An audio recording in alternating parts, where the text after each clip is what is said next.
Life can be stressful as it is, but when you're in a crisis, the stress can get much worse.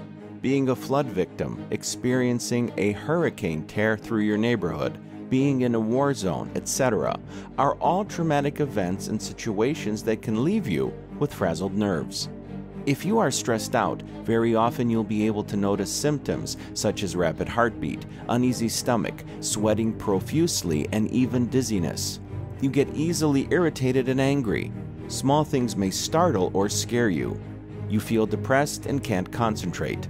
You may have bad dreams, negative thoughts, and find it difficult to sleep. All these symptoms are related to trauma due to stress. In this video, you'll find 6 tips that you can use to combat stress and calm yourself down. While things may be chaotic, you'll not be undone by them if you keep your sanity. Visualization. This is similar to what people do when practicing the law of attraction. By visualizing peaceful images or desired outcomes, you'll be able to mentally remove yourself from the difficult situation you're currently in. Like they say, it's all about mind over matter. If you don't mind, it doesn't matter. Visualize things getting better, help arriving to ease your burdens, etc. Keep your spirits up with positive visualization. Deep breathing. If you know yoga, that would be an excellent way to de-stress. If you don't, try to take deep breaths to calm yourself down and oxygenate your body. Take a deep breath, hold it for 4 counts, and slowly exhale. A few times of doing this and you'll feel much more refreshed. Planning. Planning makes you feel like you're in control of the situation.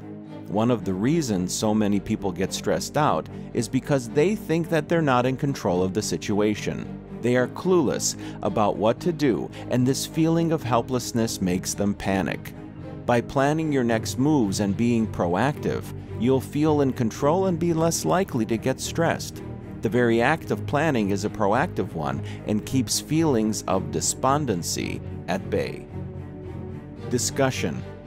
Talk to your family members and whoever is with you about the situation.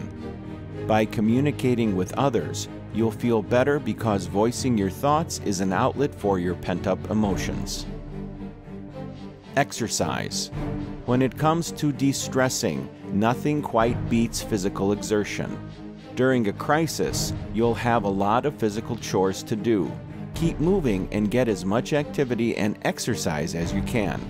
When you're engaged in physical activity, your mind doesn't have time to slip into the doldrums. An idle mind is a devil's workshop. Routine. Have a daily routine that you follow. Just because things around you are chaotic doesn't mean that your life must be too. Having a routine and following it will keep your life predictable and less stressful during these tumultuous times. The usual stress management tips apply even during crises. So, make sure you're familiar with a few techniques that work for you and employ them if you find yourself losing hope and your spirits are sagging. Mental toughness is all about finding fuel in an empty tank. Every prepper would do well to remember that when you're going through hell, just keep going.